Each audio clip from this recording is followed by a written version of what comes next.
Sit back, relax. Try to maintain your composure. You are about to become connected.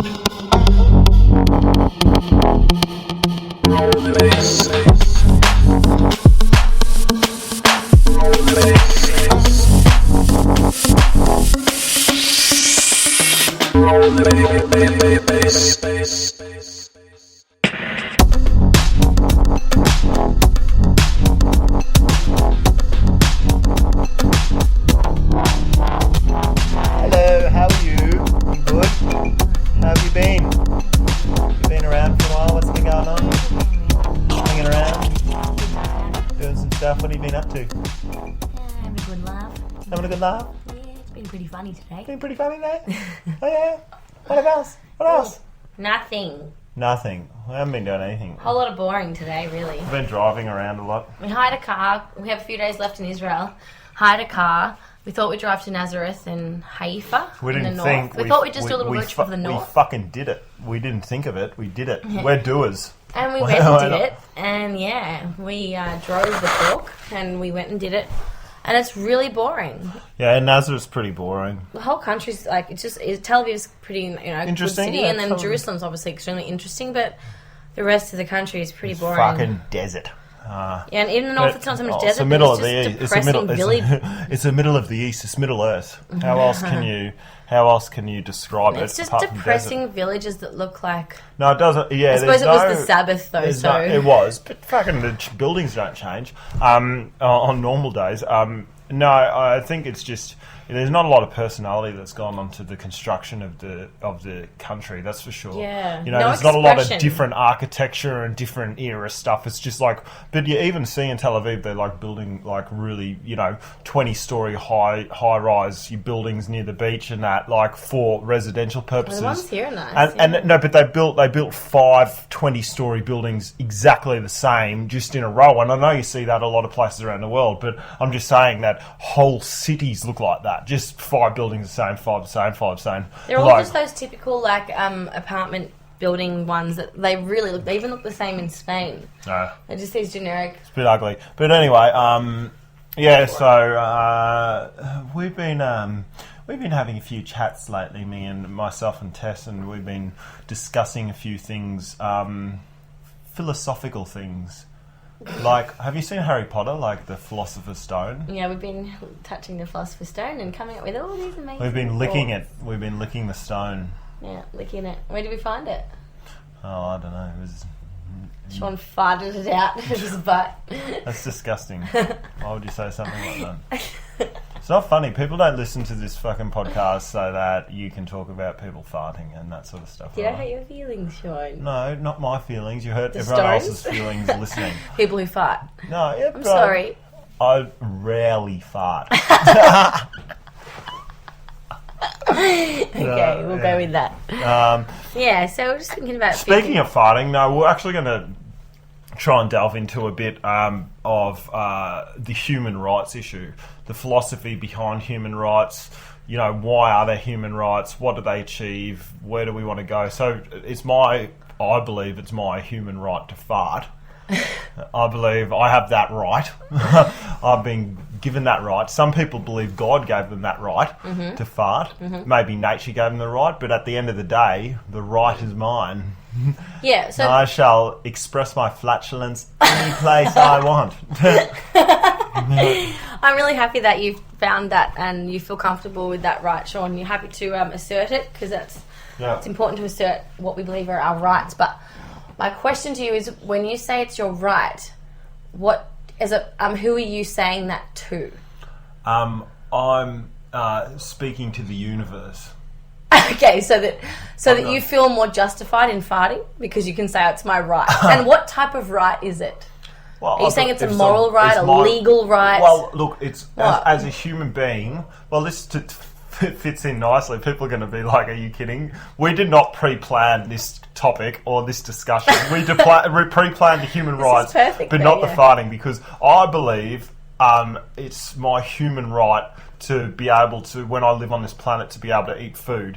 Now, I believe it was a lot easier back in the day, in tribal caveman times, when there were like basically more animals on the earth than humans, and there was probably still are, but a lot more prey to be eaten by humans, it was probably a lot more easier to survive for that minimum amount of time you survive. So in a way, it was your sort of universal right to eat and to be able to be nourished by the land that you live on. But now that we're all in, so the reason why it gets a bit edgy now is now that we've got all this globalization and industrialization and massive agriculture and that sort of thing, then it's harder to be able to get, necessarily easier in some aspects, but also harder to be able to get food to people. So if you're talking about human right is my right to eat food, it's very hard for a modern day human to go, well, I'm not getting any food, I'm going to just go and live off the ladder, I'm going to go and do this, because we don't have the skill base. We weren't given that right is now that we have to ask a government for that right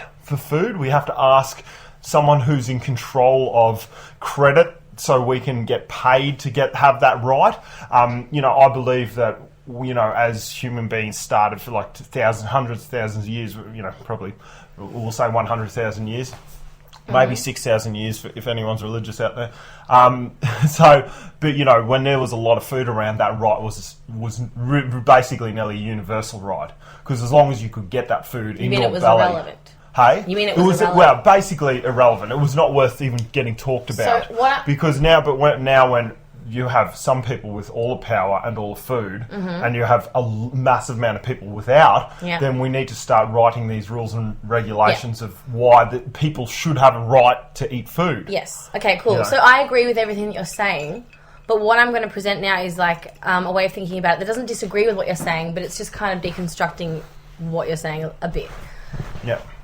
So, when you say, you have the right to eat as a human, are you saying that is a moral right that you've got? Or would you say it's a legal right? Or would you say that it is a moral obligation for people to respect that is something that you are going to seek out in your life as a natural instinct and a natural need, and therefore you need to be free to pursue the need to eat with respect from others around you, because it's your natural instinct to do so?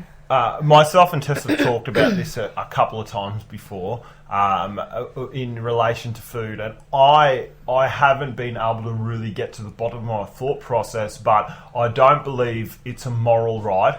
I don't believe it's a right given by another man. I just believe I'm still thinking in the sense of when food was abundant and it was so. Right. I haven't. So essentially, my thought process in this context has not caught up to the modern era. I'm still saying I'm a human being on this planet. I don't give a fuck how much money anyone's got or whatever. We have a right to food, shelter, care, and all the rest. What I say is that's a universal right. You could say I'm saying it's a universal right because it's a need that because it's a need. I was born on this planet, and it's up to the world to give me that. What I'm going to argue though is that the whole concept of rights is a moral argument for people to make against to other people who around them who have the ability or the choice or potential to violate that person's desire to eat or desire to have that right in some way. So where there's a potential for the mistreatment of humans or the potential for the good treatment, if there's that choice by someone in power, then the person who is the victim has this desire to present these moral arguments and call them rights, whether they be moral rights, legal rights, human rights. It's like just them saying, here's my moral argument as to why you are morally obliged to treat me well because I'm making these moral arguments. Well, in a way, not one person has, or not one person, not even one group of people has really made us define the definition of rights. Essentially, in human rights with food and they have. Safety. Have you seen the UN rights? No. But that was the Declaration of Human Rights was constructed after the Second World War, after we saw what happened, with the Japanese concentration camps and German and all the rest of it. That's on. We're not talking about that. We're talking. If we're going to talk about human rights when it comes to war, then that's a whole other topic. No, well, what I'm just saying is that I think that rights exist in the paradigm where there are those with power over others, and only in that paradigm. Yeah. And that at the moment we're talking about human rights because humanity is at a point where we are recognizing, so I believe, and acknowledging that we now have standards of respect for each other that we want to uphold, and we need to actually assert these in a sort of rights, like almost legal fashion, by writing them down and having to argue to people and say and present these things and arguments and say this is why this is the right standard and right way to treat people, because we're growing and we're evolving. We're realizing that there are other reasons to treat people nicely or badly rather than just the instinct or tribal ways. Okay. So, for example, if you there are no rights. Rights don't exist when there is no morality. So you can't have. There's a lion doesn't care about your human rights when it's hungry. There's none of that. Like there's no rights for a cat to say that. Like the cat doesn't have cat rights because it wants to eat food. I mean, if we're going to accept human rights, we have to accept every single right of any living being at the exact same time. So human rights should go hand in hand with animal rights, because all human rights is talking about is just talking about the treatment of living beings in a certain way, i.e. nicely, when there is the potential for treating them badly. And so it relates to every single animal. I think in that context you've opened up sort of Pandora's box, and that's sort of a grey area which is going to be hard for us to get to. At the moment we're really talking about human rights, and let's focus on that, because I don't think that we can go... What do you mean let's focus on it? I'm talking about the moral reasons behind talking about these words. I'm talking about where the word rights comes from and how it is part of a structure where it's only relevant when we're talking about governments who have the power to grant these rights or not. Because we're talking about human beings being qualitatively different to animals. No, but that's the thing, because that's if we're going to have to treat each other nicely because we have power disparities, then why would that be any different? The moral argument is exact same for us compared to any animal that has less power than us. The majority of people are still trying to figure out. I'm not saying the majority of people. I'm still waiting. The majority of people are still trying to figure out if humans even have souls. If we're not just mechanical robots that can be fucking What's that got to do with morality? Well, it's got nothing to do with morality. No. I think it does, because it goes much more deeper than that. I think it goes unless you look at a human being as a amazing, biomechanical, machine that has the infinite potential to be part of the universe and to be, a consciousness greater than. If you just look at us as, fucking just meat machines that carry guns and walk into the front lines and get shot, then that's a completely different, because the rights you're talking about from a perspective of, the rights you're talking about, it's got to be a couple of different types of rights that we're going to have to talk about. Yeah, you have to define the context of the right, the argument that you're saying. You have to say the only way that the right exists if there is a context in which a certain thing that you're arguing for, you have a right for, is able to be violated in some way. So you have a legal right only if there has been a legal framework that previously written up that actually tells you that you've got that right. That's the only reason why you have a legal right, because it's been preordained to start with. You might have a moral right if you can argue that moral right, but it has to be in a state where that particular thing can be violated. Otherwise, it doesn't exist. I mean, if you're on a desert island by yourself, you don't have rights. What the fuck? Well, there's no point about talking about rights. It's irrelevant. The word rights only exists when you're admitting that people have power over you. And that's why I'm talking about this, because I think that this is something that I get why it's necessary at this point of our transition, where we're still a very warlike and tribal race, and so definitely human rights are probably the first thing we need to sort out. At least getting some acknowledging that respect needs to be given to other human life, but eventually all these rights we talk of aren't relevant because no one has the power to treat us bad or good, and also it comes naturally to us. Like, for example, between you and me, any of friends you've got, you don't have to assert your rights. That's ridiculous, because you know that automatically I respect you and your need to do whatever you want, and I have no desire to tell you. The whole concept of rights is completely irrelevant to our relationship, because it's a voluntary relationship. If it's not a voluntary relationship, like for example the government and its populace, then basically it's like saying, well, listen, I have rights because I have to be in this relationship and I have standards at which you have to treat me, and they are my human rights. That's where rights are actually relevant. It's the same with, like, parent-child relationships.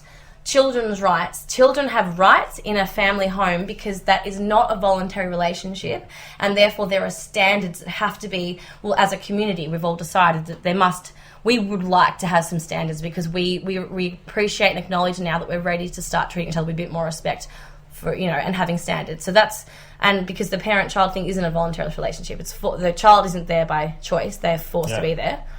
So we have to have some standards for that. Okay, can we take it back to when we're talking about the right for humans to be fed on the planet, because I think that's important. Okay, so when all right, well, can we first just drop what I'm saying and just acknowledge what I'm saying? Absolutely. Is right.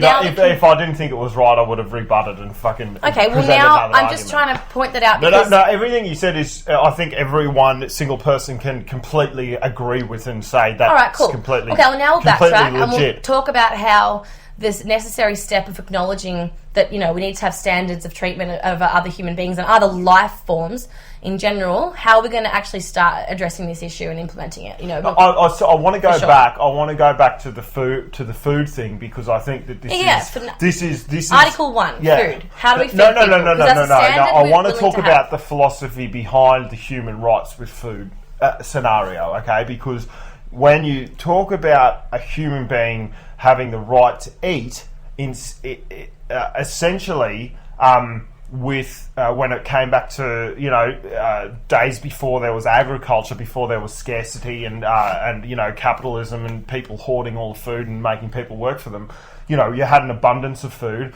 you had enough, and then you were trained as a child. I don't think anyone could even, before that, maybe if you were some sort of like 0.111% or something, some sort of hierarchical position, you would have to learn how to hunt and gather. Basically, every single person in the whole community would have to know how to hunt and gather. So that was the structure which allowed you for that universal right to always be fed, no matter where you are in the world.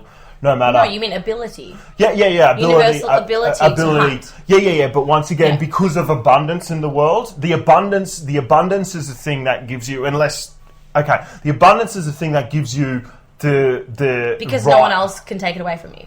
Yeah, it's there. If you want it, you can take it. Yeah. So you have the ability to go and get food if you want it, and if there is no one else to compete with that, then there are no rights that are necessary, because you don't have to argue your right for food to anybody, because if you want to get it, you can go and get it. There is no necessity for rights there. Yeah. That's right. Exactly. So basically, now we're in a situation that, one, you don't have any ability because you're not born into that structure anymore. Mm-hmm. And two, you can't go and take it because now we have laws and regulations because someone else expended all this energy and you need to pay them this amount of currency. At the moment we have a paradigm of where there isn't enough to go around. Whether or not there is or not, whatever, that's the structure of economics. The economy today is structured as such that there isn't enough to go around. Yeah. So that's why... Okay. Well, I mean, it's just not distributed properly. So it probably is enough to go around, but it's just not distributed to... That's why I said that the structure of the economy is such that it's acting I don't know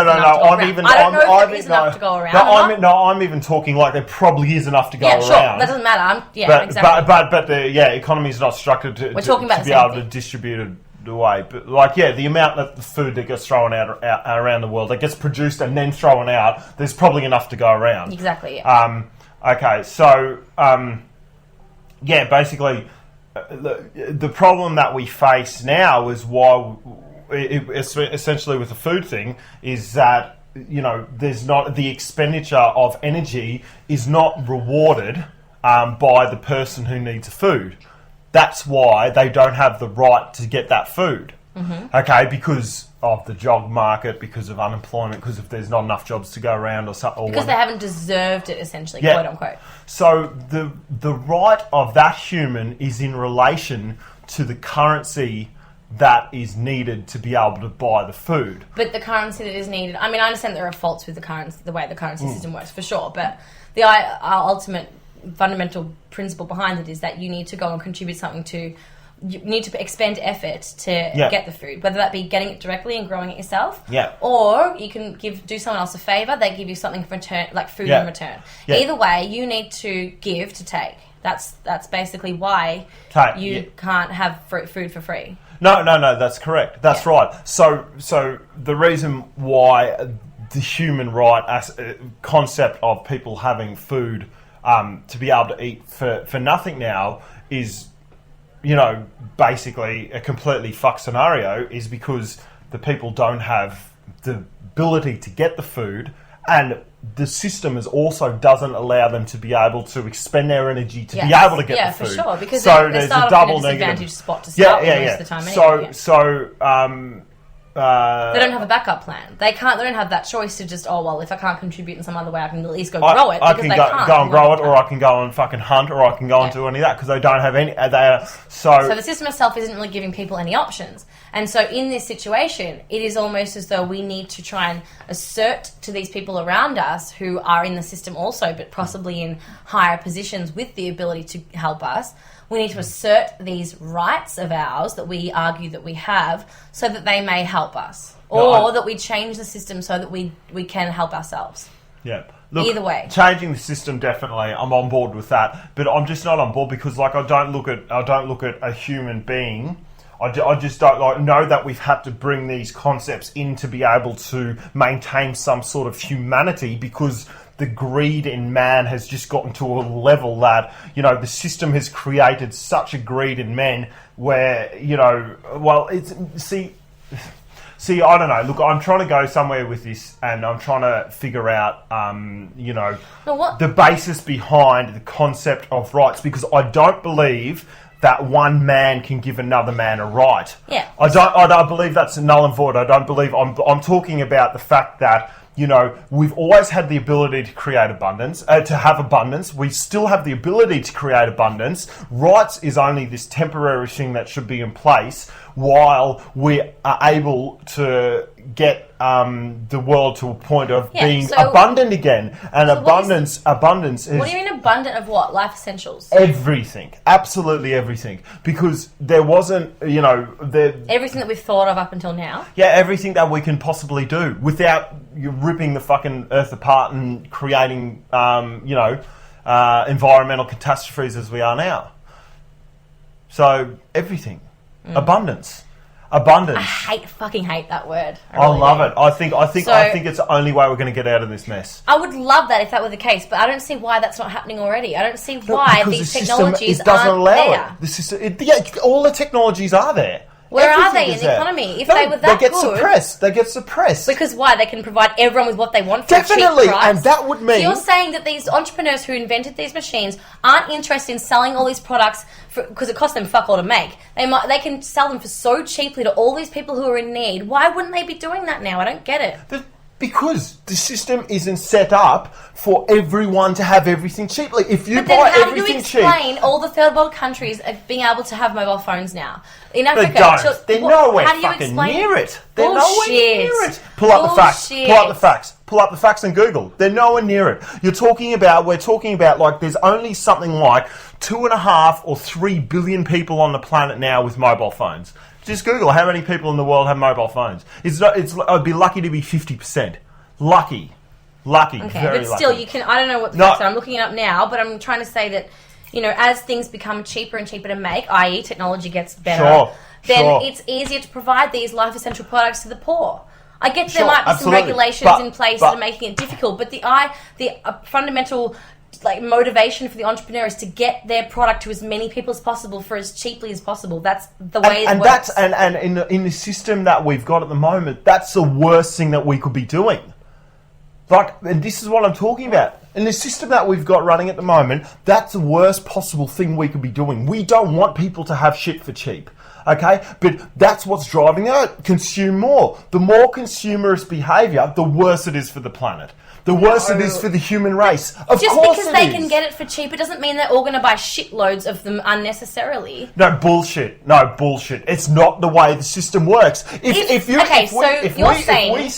we sit here today and go, okay guys, we can't anymore because of human rights. Just wait, because if 64% of users worldwide are from developing countries. Hang on. Yeah, that's fine. But how many people have a mobile phone? In Africa, mobile phone sales have increased by 550% due to growing popularity. Yeah. You need to figure out.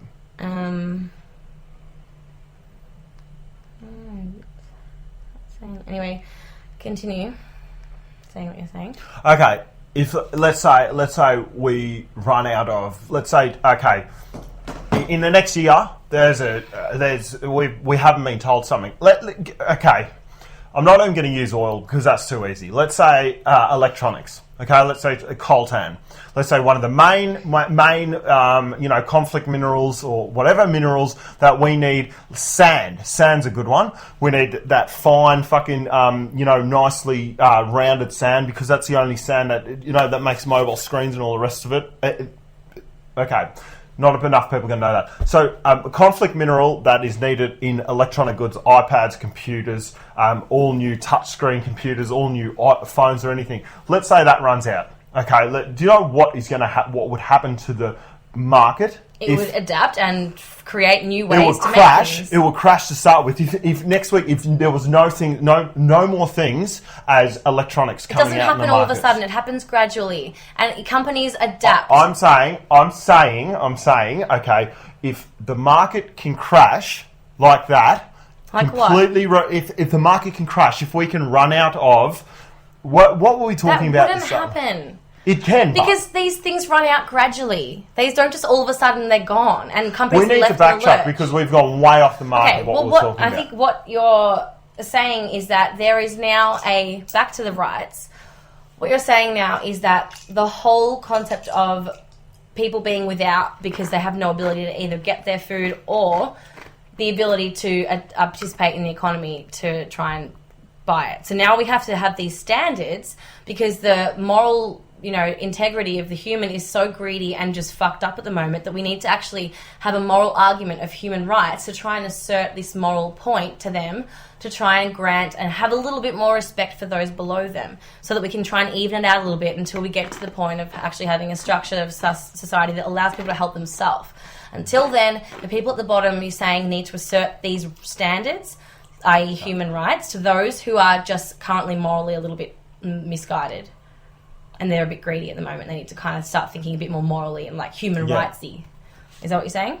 Yeah, no, not really. I'm just trying to think back of where this conversation started. But well, you're trying to talk about a product that look, I'm talking about the market capitalism as it stands today. Okay, if consumption stops, the whole of a GDP of a country is built on consumption.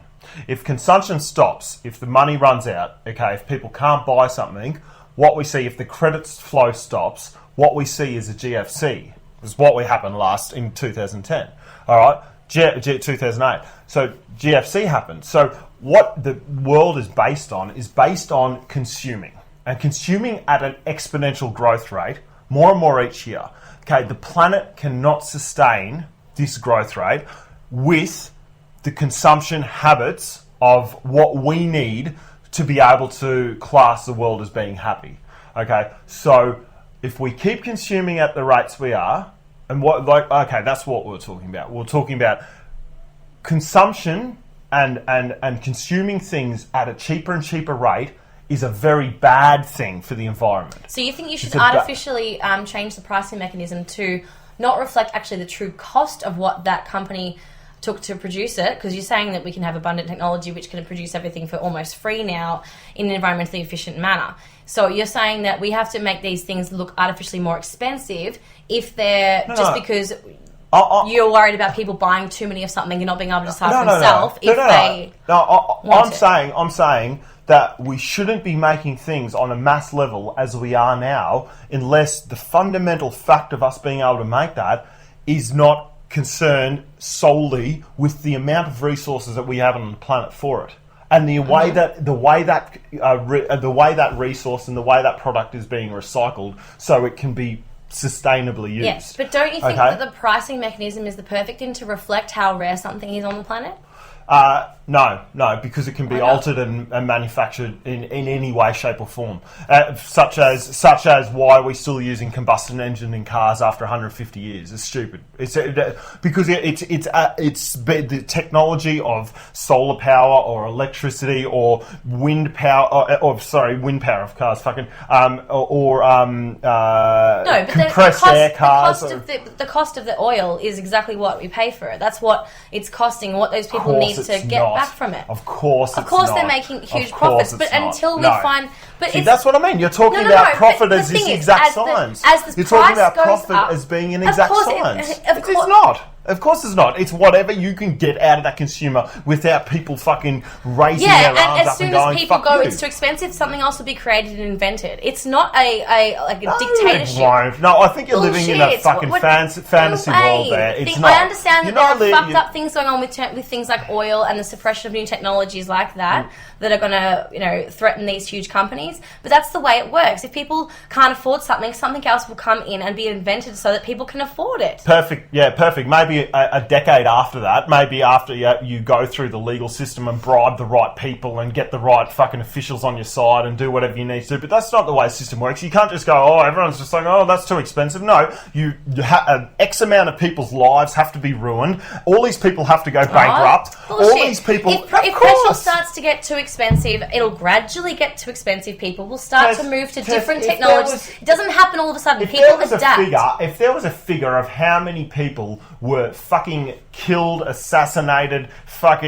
because they were trying to release some sort of information of what would overtake the petrol engine or what would be better than the combustion engine, or how many people were paid off. Yeah, I understand that there are real issues with those major corporations that have such powers for that. I get that. But what do you mean? I understand that, but what I'm saying is that the more we went for the heart of the line. We went for the heart of the beast, the oil industry, the biggest industry in the whole of humanity that's ever been around, okay? And if you're saying that the thing that we rely on for our whole society to run the way it is, you think that in the past 150 years that there couldn't be one person that has been able to get out there and really change the world? I told you for the fourth fucking time, I get that there are fucked up things going on in the suppression of new technologies that compete with the oil industry giants. Yeah. I get that.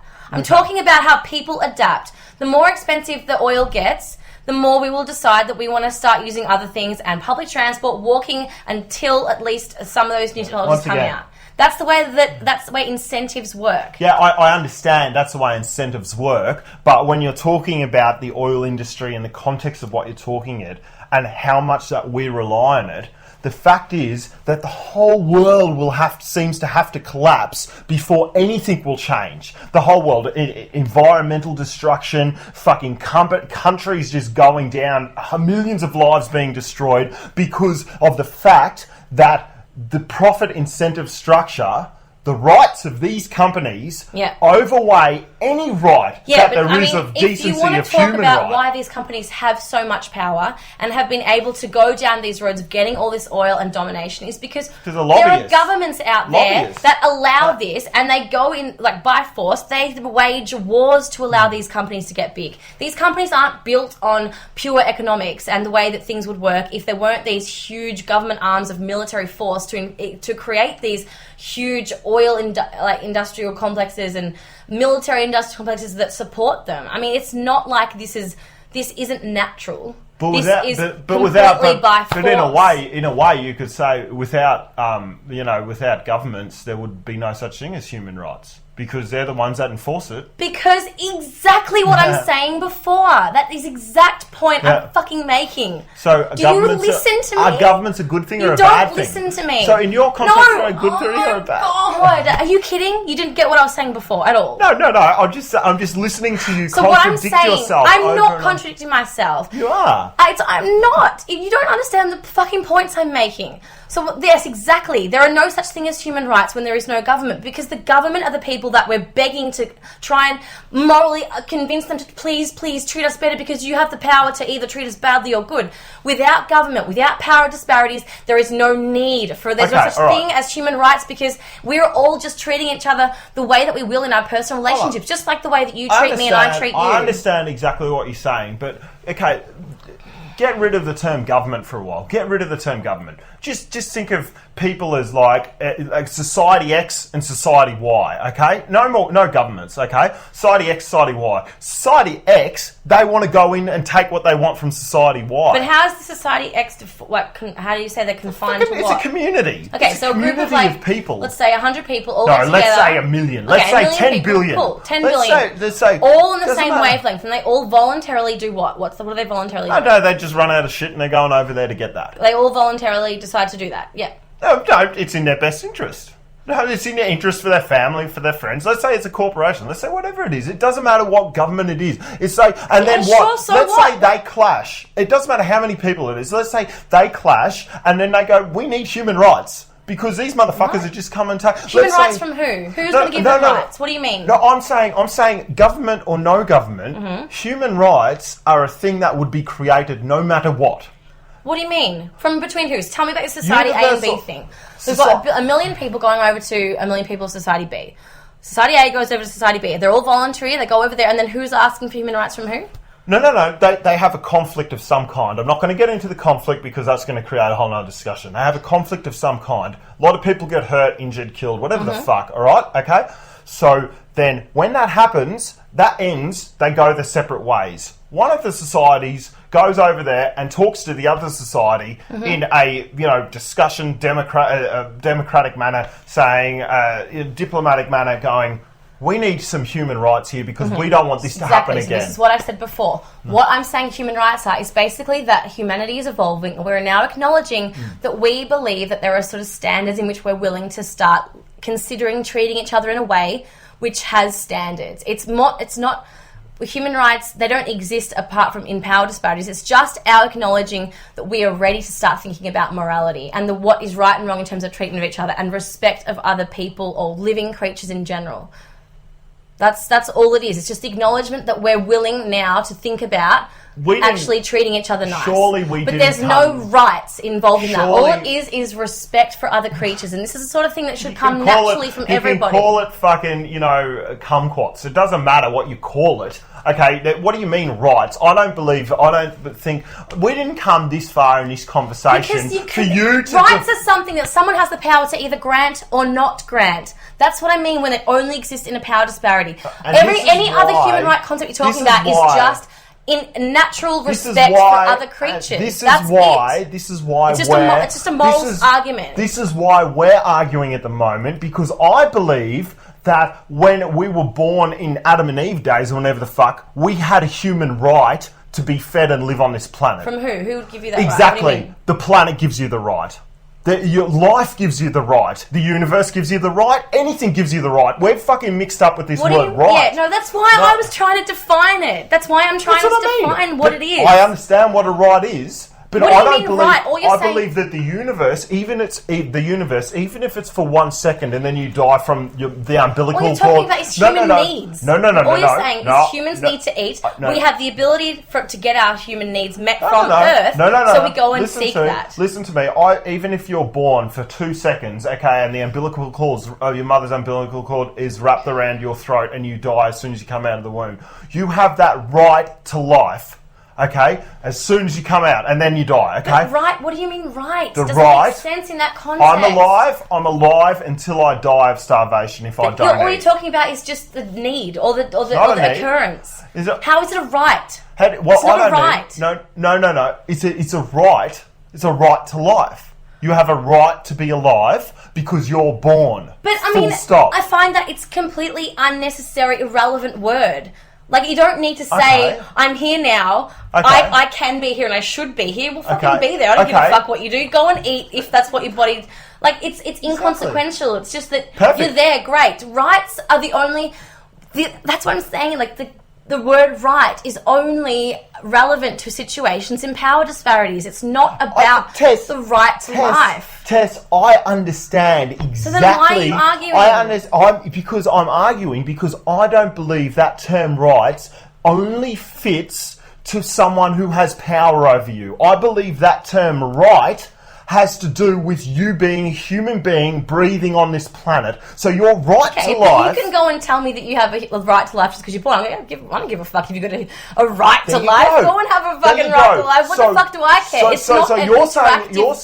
You're saying the only way that right exists is if someone's got a gun and they're controlling... The only way it's relevant. It's the only way that there's even No. I believe it's relevant. I believe that human right is relevant even if there's no person with a gun to your head. So society needs to be constructed in a way... Because people naturally just respect each other. No. Because everyone needs to recognise that human right doesn't matter how the society's made. Every single person has a right to... It's just respect. That's what I'm saying. All it is just moral acknowledgement of humanity, understanding respect for life. I may not respect you, anything you're about, your religion, the way you look. I may want to kill you, but you still have a right to life. Okay? You still have a right to live. This is irrelevant. Unless you're going to use this right to try and compel me and persuade me to treat me differently, I don't give a fuck about your little right that you've got there. If I want to come and kill you for whatever reason I have, I can still respect your right to live, but god damn it, we're going to have a little showdown here and we're going to try and kill each other because we're both true tribal people. We both recognise that each other have the right to life, sure, but we still want to go out there and we need to compete for whatever we're competing for and we're going to kill each other. And that's all right. It doesn't mean anything. The only reason that you would ever bring up your little right is if you're trying to persuade me to treat you differently because I have power to treat you differently. Because I have either the power or the choice to be mean to you or not. And you're trying to persuade me with your little rights to do so or not. Let's break this down even further. What's more important, a right to eat or a right to... what's more important, a right not to be killed by another human or a right to be fed? How many times in your life are you going to have to be... a right not to be killed by another human because it actually involves someone else. So basically that's just non-aggression principle. Okay. It's a right only because you're arguing with that person Let me run with this. First and foremost, I think the more important thing would be the fact that I need to eat. Because that's not right though. My point is that's not a right. Yeah, and my point is that is a right. Okay. Who's going to grant you this right? Is my point. Society. No, you need... so... Society. But why do you ask me about your right to be fed? Go and be fed. I don't give a fuck about it. Why is it up to me? And this is why it's if you're fed or not. It's not a right. I don't care about it. Because you need to be part of it if you're going to live near me in society. Because my right to be fed, means that you need to be on board and part of this right voluntarily because...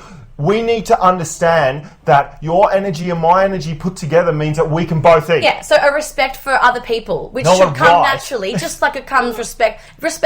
All of it is respect for other life and empathy and the fact that I care about the fact that you're fed or not. Yeah, let's meet in the middle. You're fed, let's meet in the middle. If I care if you're fed or not, that's what makes a difference. If I don't care if you're fed or not, then I'm not going to give a fuck about your little rights. Let's meet in the middle. The respect for the other person's right to life. But I respect whatever ideas you have in your head justifies you to do whatever you want in life. Whether that be labelling it as your right to be fed. I'm trying to get to the bottom. You keep pushing off on a different path. I'm trying to get to the bottom.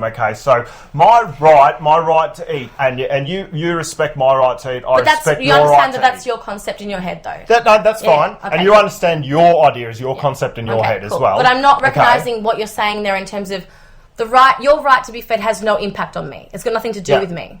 Yeah. Okay? Yeah, but your right to be alive has nothing to do with me. No, I'm not. If I call it my right, that's my right is my argument. It's like my argument that I have a right to live. Fine, you can fucking have this right. I don't care. It doesn't influence me until I come into contact with you and have a reason as to why your little right to life impacts me. Then it starts to become my problem.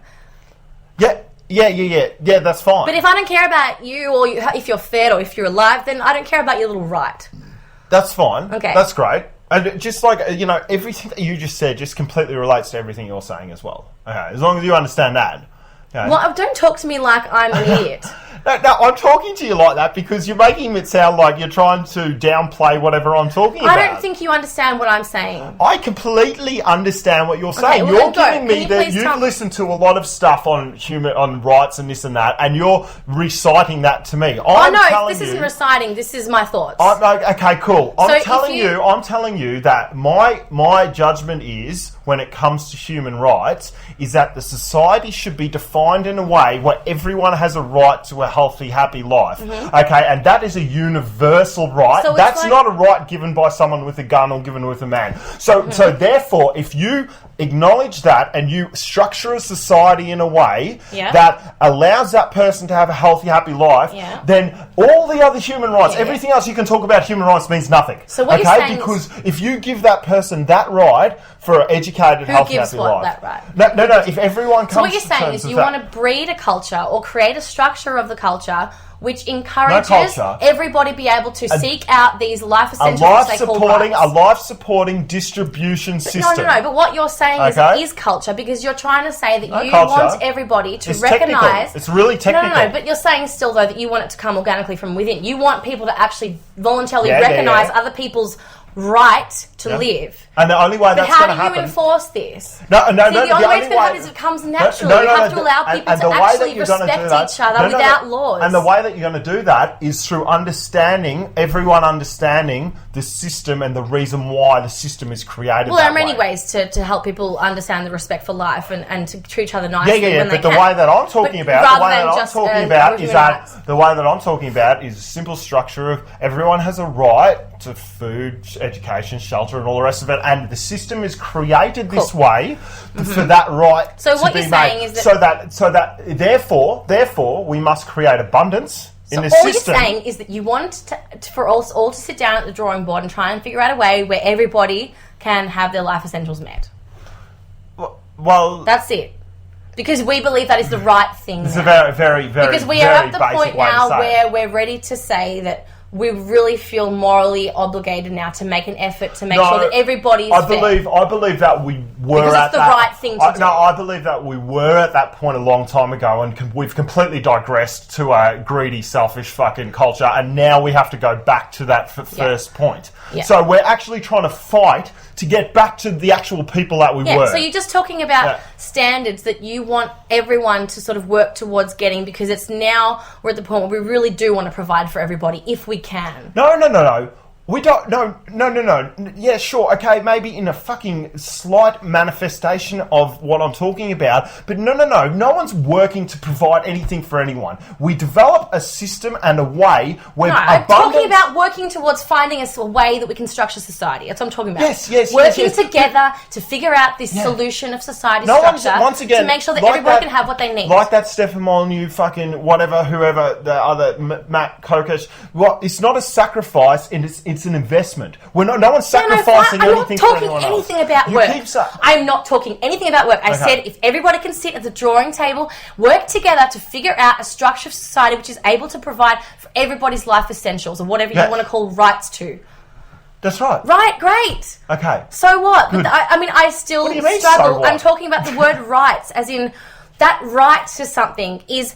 It's not something... only is relevant when you're talking about someone being able to grant it or not. And what you're saying is that we're all able to grant these things. The universe grants it. This is not... What's the universe? No one... Who's the universe? No, the universe is energy and everything around us, okay? That's what gives us the right to life. So how is the universe... Because, I mean, it's great to think that, the semen enters the egg and then fucking, that's life. But, really, the physical nature of sex... is only a byproduct of what actually creates life. The egg and the fucking semen, they're the ones that have to actually do it. Now, that's got nothing to do necessarily with the male and the female. That's got to do with a reaction that happens. It does. Obviously, they have to be there for it to happen, but that's got to do with the sort of, in a philosophical way, the right sperm and the right egg has to connect for that human to be created in a sort of, in a sort of mystical fucking way or whatever. You can explain it scientifically. Obviously, it's not. Yeah. But that particular thing had to happen, and then all these other things had to happen to create that one human. Right, and what has that got to do with anything about rights? Well, it's got to and do how with... how that is going to feed that thing later on. Well, it's got to do with the fact that... No, I've lost it. I've had too many drinks. It'll come back again later. I just need to fucking continue talking. Okay, well, I really would like us to listen to this again, possibly, because I think that you're missing some things from what I'm saying, and I think I'm missing some things from what you're saying. Now, I think that my question for you then is, I really understand why you're talking about rights in this way, because you're trying to assert that there is now a standard of living that we are willing to work together towards helping each other get. That always was. In terms of trying to figure out... no, fine. Always was. Now is. Whatever. But it is now time... I don't care about that. Stop saying that. I don't care about what we said before. It is now time, again, whatever, to try and come together and figure out a way where now we can all start providing for each other, because that is the right thing to do in terms of what people deserve and standards that each human life gets. That's what's fair. Yeah, sure. For the interim, we might have to do a little bit of work to provide for I'm not each saying other. work. I'm saying figuring out a way of structuring society, whether that be all these machines doing everything for us and we get it for free and it doesn't have any human effort, whatever. But you're saying that it is now the time to actually start acknowledging that it is the right thing that everybody is provided for in those basic fundamental ways of life. No? I'm not saying it's the right thing, because once again, you're saying that that's the right thing. I'm saying that... you're saying... I'm just trying to say what you're saying. It's the right thing. It's not the right thing. It's just the thing. That's it. Okay, cool. It's not the right thing. It's not the wrong thing. It's not the in-between thing. It's not the up or down thing. So it's like a natural obligation. Life. No, just call it life. Just going, we're trying to get back to what it means to be alive again, rather than, working in an artificially credit-based system. But that sort of removes people's choice out of the equation. No, it doesn't. They can kill themselves if they want. It's not up to me. No. What I'm saying is, why is that why is that the natural order of way people should think about life? I mean, you got to allow people to have free will, don't you? No, great, and they can have free will. They can choose to eat or choose not to eat. But at the end of the day, if you're born on this planet, there's food and there's shelter and there's education. That's that. Done. Yeah. They can choose not to learn. They can choose to do anything they want. But are you saying? But no. We're talking about each individual, unique, created fucking being. Has just as much right to be alive on this planet as every other one. Of course. No matter that's how fucking much... obvious. I mean, and that's where I was going. See, I knew I'd bring it back. Because that's where I was coming out. When you come out, fuck, I can't get that out. It's so important to me too. When you come out of that, vagina, every single person is exactly the same, and they are basically a magical creation that comes out, and the right thing, which is probably what religion tries to explain so much, but the right, I believe, is no longer a right. I believe that is should be an inevitability. Just something that is completely and utterly created. Every single alive thing on the earth has... So the universe, when you come out of that vagina, the universe gives you that right because you made it. You made it. You're there. You're this unique, individual, amazing, mechanical, biomechanical, fucking superhuman robot fucking thing. But you come out of that vagina and the universe has given you that amazing fucking, situation of all these things colliding for you to come out, and then here you are in the universe, and that's your right. But it's meaningless. Of course, we're all here. It's fantastic, and we're all should be respectful of each other's existence that we're even here to start with. But after that, it's free for all. I mean, what are you saying that when the reason why we're having this discussion, because it's a free for all. But of course it is, and whether that be treating each other kindly because we're trying to argue moral reasons for treating each other kindly, or not. It doesn't you can't decide what happens next. No. And it's like okay, so you've got this amazing. But I am. No, you got this amazing dog that comes out, and it's exactly the same argument as what you're just saying. It comes through these amazing processes, whatever. It comes to life, and then other animal decides to eat it. I mean, what's that? There's no rights there. It's a moral argument. Rights are a moral argument, and morality only exists when you have someone to argue that morality too. The life that dog had before, that was his right to life because he was alive up until that point. You know? But what do you mean? Like I don't understand how that's related to anything at all. No, because he was alive. He was alive. We're alive now. We have a right to life. Okay. But or what? Or what? Or death. Or we don't have the right to life. But then what happens if we don't have the right to life? What happens to us if we no longer have the right to life? So I have a right to life now. I'm healthy, happy, I'm well fed, okay? I'm lucky enough to be on this planet and looked after in this way. Mm-hmm. Okay? But therefore, a starving person in Africa, they also have this right to life. Yeah. Okay. The problem is that they're starving and I'm healthy, happy and well fed. Right. Okay. So that right to life, right. You've got to understand what's the best for that human, okay, and then you've got to achieve that, and that is quite simply, it's a right. But what you're saying is that there is a reason why that person is poor and hungry and starving. Yes. It's because of someone else's actions on that person, yes. putting them in that situation. No, because of the system, the structure which they live in. So the system. And so you're saying there is now a moral reason as to why we have to stop creating conditions in which hurts people in such a way. No, look, yeah, okay, sure, morals have something to do with it, but that's only got to do with internal. I'm talking about external. But, I mean, I don't... The fact that person is starving is an external thing. It's not an internal thing. But are you saying that person, that poor person, starving person, their right to life isn't being what? What's happened to their right to life when they were born? Their right to life now, is at a diminished capacity to my right to life. Diminished capacity? What do you mean? Well, they're starving. They're sick. What do you mean right to life? I mean, I don't get it. I really don't. No. Well... It's really simple. It's really simple. You're alive and you have a right to this life. Okay, but there are different. We start using different words other than the word right because I think you might help us get. Okay, you're alive. You're alive. Full stop. Great, you're alive. Okay. Whatever. Okay, but the difference between you have a right to life. The reason why we brought those rights in is because people were getting killed in a horrific way. And we need to morally try and persuade them to treat each other better. Yeah. Yeah. Exactly. Yeah, but once again, these rights are no longer are not. We're trying to have some standards. We're trying to treat each other with. Yes. So it's about treating people with. But the thing I'm talking about has got nothing to do with someone giving you those rights. It's the fact that the system should provide it when we are able to. And what the system provides... the system used to be... deciding these things. No, the system used to be the universe and used to be the earth and the environment. That was what gave us those rights. So that's what we're trying to get back to. So what about when Mother Earth decides to come and have a tidal wave that blows like the whole farm? Perfect, done. Unless we got the technology to stop it, that's that. But there's no there's no rights in that situation because you can't morally argue with Earth to treat you well and give you food. That's what they tried to do. They tried to do rain dances and all that sort of thing and morally present their point of view of please provide this for me. Yeah. But the Earth will just do what it will. It's nothing that there's no rights there. I think it'd just be a lot easier if we just capped the whole talk without the word rights. Yeah, exactly. Without the word rights. We just take the word rights away. That's what I just said to you before.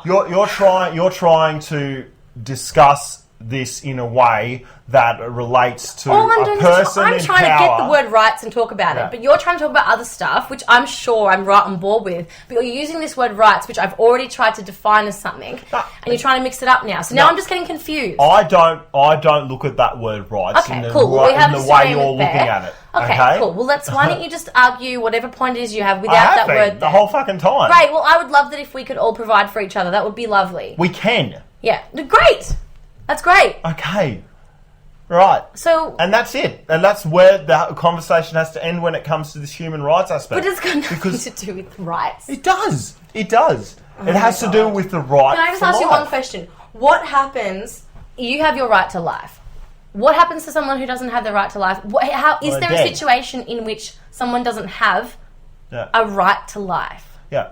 I think... What does that mean? Does it mean that you have the... They're dead. But, I mean, that's all you're saying then, is that you're alive or dead. There's no reason to say right to life. It's just saying you're alive or you're dead. Because either one. Here's the thing, and this is why we've got to start talking about a right to life. right to life in the context, because I have a right to life and I'm extremely healthy, happy, compared to someone who has a right to life, okay, who is starving, no food. Okay, but you could, that's a grey area though. You understand that's a grey area. Not a grey area. No, it's the whole area. It's a whole area. Because you could say someone has you could put that comparison in the same situation, saying you have a right to life, you're very happy and healthy, and this other person has a right to life, but they're very happy and healthy, and they have all these other amazing things, which objectively is better than what you've got. So then it's a relative thing. That's right. So, but I don't get how this right to life has anything to do with that. So it's like exactly like you're right. You're talking about right to life, in like it relates to your right to be fed, your right to be clothed and sheltered. What about at some point the right to having an iPhone? Is that going to come in at some stage? If you wanted to. Yeah, but that's what I'm saying. It's just standards. These are just standards that you're trying to say that would be cool if we could do this. But it's not a right. It is. It is. I think it is. I think it's only right if we have a law enforcing this and trying to persuade people with these written rights, saying these are now rights, i.e. these are now standards of society which we are willing to work towards. I'm not talking about them. I'm talking about someone sitting in their living room watching someone starving on the TV, going, "Geez, okay, yeah, they're alive, but they have a right to life. But look at my life. Fucking, why don't they have the right to life, the right to the quality of life that I have?" You know, so these are the questions that we got to start asking, you know, because no one is asking that question. Their quality of life is not, so why are they in a war zone? Okay, so you're saying that it is now, we should, not just can, but we are obligated to start caring for how other people live their lives all around the world. Every single human being, it is now our concern and our deep care, like actual care as if I knew the person, if they have a standard of life which I think is acceptable. Yeah, if you want it to be. Well, I think that is... I think that would be amazing if everybody could care about everyone and know that much about every single person in the world. But, I think at some point you have to let people live the life that they want to live. I've been trying to preempt, to get to the resolution of what I've wanted to get to without actually saying it. But it just doesn't seem to be coming out.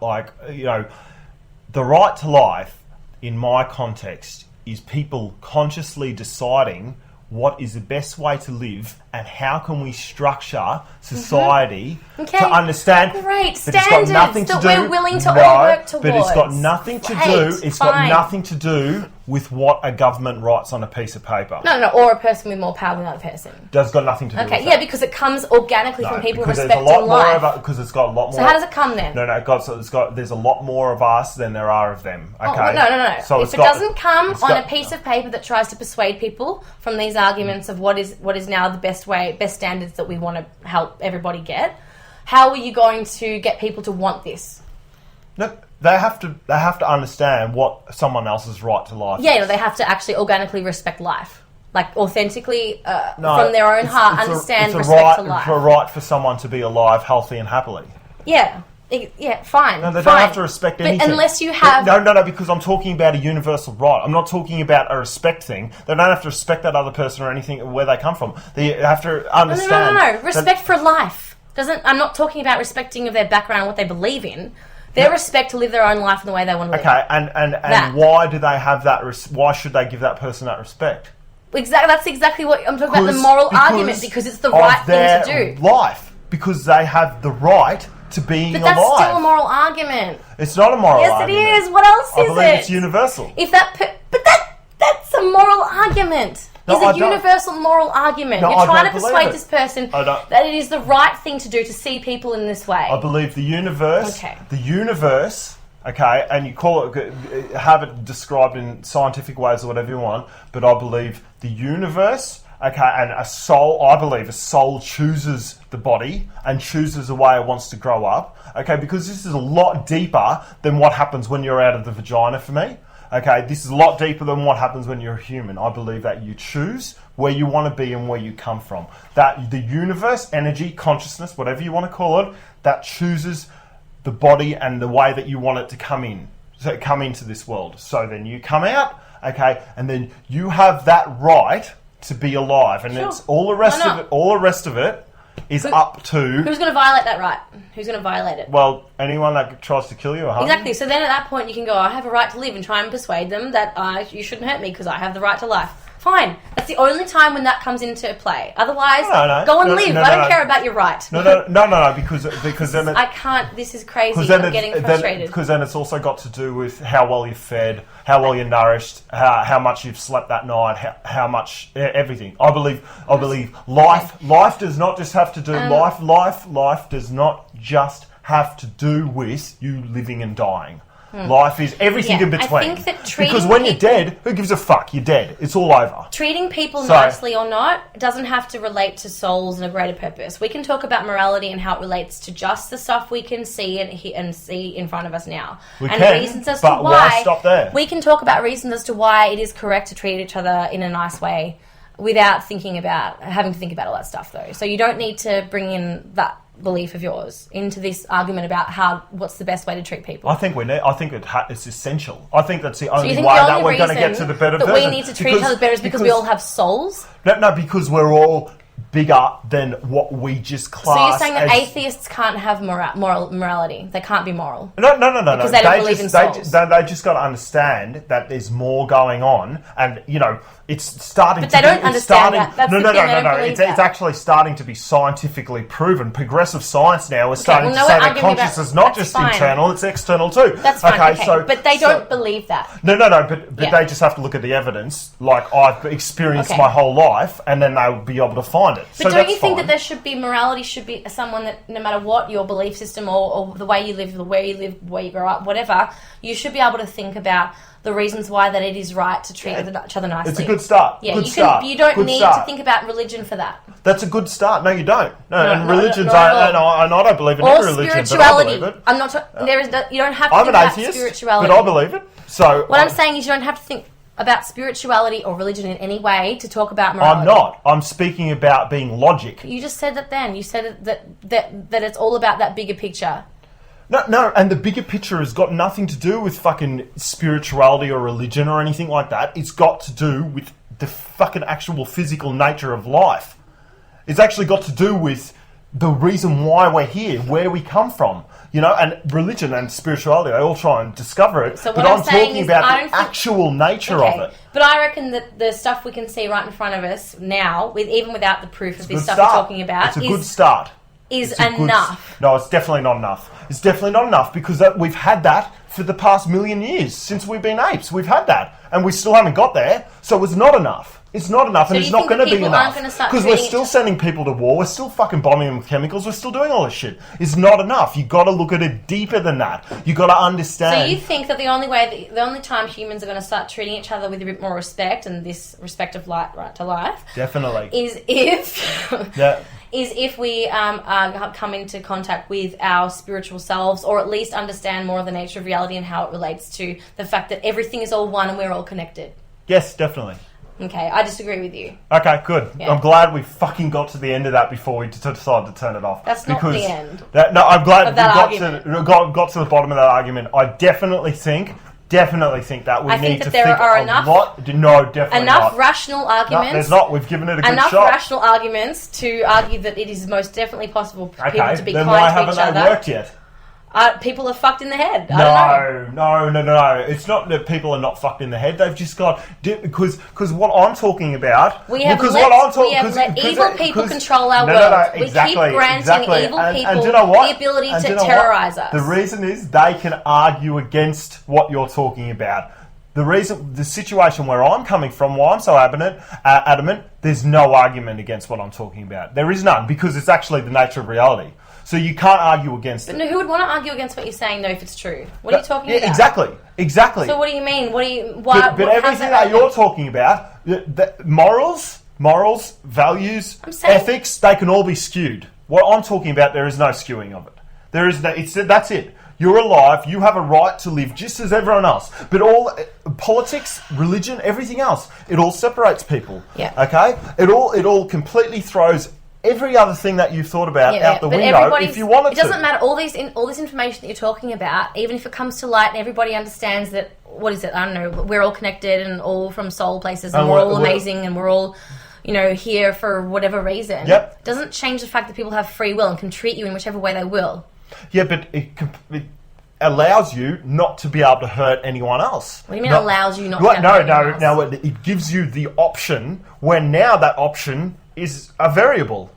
It is so now. So you're saying that once we understand that, there will be absolutely no way it gives you the option that anyone could do anything harm to each other. This is what religion has tried to do forever, but it doesn't allow because you've got different religions. Religion gives you that. What's that fundamental law? Thou shalt not kill? Like in nearly every single religion, it doesn't get there. And why doesn't it get there? Treat others how you want to be treated. Why doesn't it get there? Because it doesn't bring it all to one. It says it's us versus them. It's them versus us. They worship a different god. Kill them. Treat others how you want to be treated is the golden rule. Yeah, but also thou shalt not kill. But no one can achieve it because we're not on that one right to life, that one consciousness, that one everything, which is what you hear about everywhere. But when you're talking about that, what is it about that state of mind and understanding that is going to persuade you to treat each other nicer? Because I understand that, sure, you can, if I feel like I'm more connected to someone and we are all one, sure, just like how I feel like that with you now as a friend, without this spiritual stuff, I feel like we're all one because, we're such good friends. That's my persuasion to treat you nicely. So I don't understand, but that doesn't take away my choice, though, to not do that, to treat you badly. I still have free will, even with all this information about being one. Absolutely. So I don't really understand. I mean, I can understand that, with that knowledge, maybe it'll definitely make it more likely that we treat each other nicely, but I definitely think that it is possible to achieve that niceness to each other without that information. Yeah, it's a good step. It's a good start, definitely. It's a good start, but it's still not the end. Because I think we've been trying to do it for so long. I think you need that deeper, ingrained sense that, we are only just experiencing life in a minute fraction of what possibly could be achieved if we just decide to get this one little thing right. And that's just everyone has an equal chance of a right to life. I think that's a really lovely thing to hope that we achieve one day, but I think that takes away the power for people today to deal with the situation that they actually do have in front of them in today's world. Like, make do with the situation that you've got. Situations I have, I don't have any spiritual experiences that have told me myself. You don't need them. You don't need that them. This and that. It's all I've got is what I've got in my own head, and I'm going to do the best with that and try and be the kindest person I can be. If you tell people that they need to become spiritually enlightened before they can become nice, I'm not saying that at all. I'm not saying that at all. I'm just saying there's two ways you can go about this. One, with moral and ethical arguments, such as what you're talking about, or two, with the fact that we are all one consciousness experiencing different fucking forms in this life, okay? And that's still an argument, though. You still have to persuade someone with that as to reason why to treat each other nicely. No. We've already got the foundations for that in every religion, in every fucking. We've already got the foundations. For what? We got the foundations of being able to understand that everyone is a part of a bigger thing. We're all come from one God, even if you don't believe it, even if you don't believe it, at the end of the day. So we've already got that. We can work that out, okay? But we've got to understand that the system, not people with guns, the system controls our life. So we need to be able to develop a system so that we can encompass religious morals, okay? Religious whatever. We need the system to be able to adapt to the way that we want to live life. And at the moment, we don't want to live life like that. We want to destroy and kill each other. When you talk about the system, System, economic, political, globalisation, anything. Yeah, the people that we've put in charge to rule us. The system's got to create. The people we've put in charge to rule us with laws. No, not the people. The people are governed by the system. Yeah, but they... No, not the people have got nothing to do with it. The system creates the people. The people create the system. No, they don't. This system has been here for a fucking long time, alright? The system is just a big fucking conglomerate. But people have free will to progress. That's why humans progress. That's why things progress. They change because people decide to change stuff. That's right. Yeah, exactly. Otherwise nothing would change if the system creates the person. Obviously not. Because look what we're doing. Nothing changes. No one's going to change anything the way we're going. The system is fucking stone cold. That's the way it is. You like it or not. What do you mean? What about like things like the abolishment of slavery or women's rights or... What do you mean abolishment of slavery? That? We're all slaves. What do you mean? Well, okay. We've always been slaves. Slightly better treatment based on moral arguments as to why cuffing up human beings and not paying them is bad. Google it now. There are more slaves in the world now than there ever has been in the history I understand. of But at least we're all sort of going, oh, well, it's probably not the best thing to actually whip them. We're sort of at least raising our moral bar a little bit. You're going to get whipped? Of course they're still getting whipped. There's more slaves in the world today than there ever has been. It's got nothing to do with it. It's just we're just changed terminology. We're just changing words. It's the same shit, Tess. It's no different. Like, you know... So how are you thinking you're going to change the system? Everything that you're talking about... How are you going to change the system everything you're talking about? Everything you're talking about is a perfect textbook example of people talking about philosophical human rights and the human rights of the way that they should be and the way they are, and that's fine, but it's not going to get us anywhere because we've tried it, and it might be getting a bit better. Yeah, we might be living in a bit of a nicer environment than we ever had before, but we're still not going to get there with those sort of ideas. But the ideas that you have to create the future that you want and the system that you want is going to need to be based on sound philosophical principles, otherwise it won't work, just like the ones that we've created now. We're getting and there. I don't understand what your answer Science is to the question. Is figuring it out. Philosophy? No, science is figuring out a way of being able to describe exactly what I'm talking about in a scientific way. You reckon that there are no moral arguments, or morality is irrelevant as long as everyone can be provided by technology? We're getting to the big question. We're getting to the big statement. No one can no religion can talk out against. Nothing can be discredited with. We're getting to the one fucking the sole question. We're getting to it, and we're going to be able to describe it eventually in 100 years, 200 years, however the fuck long it takes. But we're going to be able to define it, and when that's defined, then problems will start to get fixed. Because then people will understand how important each and every person is. Okay, so what's the path toward that then? How do we start? We just got to wait. We got to wait. We can answer it now, like I said. For what? We'll probably Jesus to come again or something. But no. We've probably got to wait. For what? And maybe for that scientist, and people will call him Jesus. Scientists. Let's say the scientist. Figuring out what? Let's say tomorrow the unequivocal evidence that souls exist and each individual is a completely and utterly individual, amazing experience world in 100 different kinds. We think that now anyway. You can think that now about life. You don't have to have a soul to think that. You can argue against it. You can argue against it. We're People talking are still about arguing against science. evidence. Yeah. Of course, we're talking about evidence. So until that moment, what do you suggest we all do? Just sit down and wait? No, we just talk about this sort of stuff. You have your view and I have my view, and we go about it very way. Don't you fucking say agree to disagree? I'll chop your head off.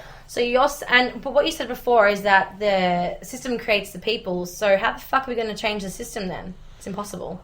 If you think that that's what happens, if we don't have any options of changing the system, we shut the current one down for a while. Yeah, so the people change the system. Yeah, definitely. Exactly. So the people create the system. We make choices to allow the system to be there or not. But once again, the next system will not be created by people. It will be created by the environment. The environment creates the system. What environment? The environment that we live in. Like, what do you mean? Like the trees? Universe we live in. So trees are going to just decide how we live? No. Yeah, well, basically, trees are one factor. No, the environment creates the system. Yeah, no. What do you mean the environment creates the system? The environment. Do you mean the environment outside the human being creates the system outside the human being? As in, the environment is the system? Yes, the environment. What do you mean? The environment. The people create their system. Yes, the environment give us laws to live by, which creates a system that governs us. We still have to figure out how to adapt to those laws and create something that we want to live in. Not really. Still up. Okay, because we're figuring it out now. Oh, look, we're polluting the environment. Climate extremes, we're figuring out that sooner or later the environment is going to create the system that we live in, and then that's that. Do you mean create the rules? What do you mean create? Because it's once again, sounding silly when you say the environment's going to create the system. No, it doesn't. The environment. All you mean is the environment has at the moment the economic system has rules which the Fed and all these other people live by, and we just see the ramifications of. So you got the central banking systems which create fucking the economy and, try and poke and push it and do what it wants. They don't create, they provide a framework that we all have to live They provide a framework which they change and they do whatever they want. So what I'm saying, take away those central banks and then the environment now becomes a central bank. Yeah. So no, what you mean is it's like and the environment. The only laws we have to abide by are environmental living sustainably on the planet. Environmental That's laws. it. Living sustainably on the planet. Sure. Okay, but we still have to figure out how to do that. So we still create that whole concept. Because we have to figure out how we're going to The environment is a law. No, we don't create the laws of physics.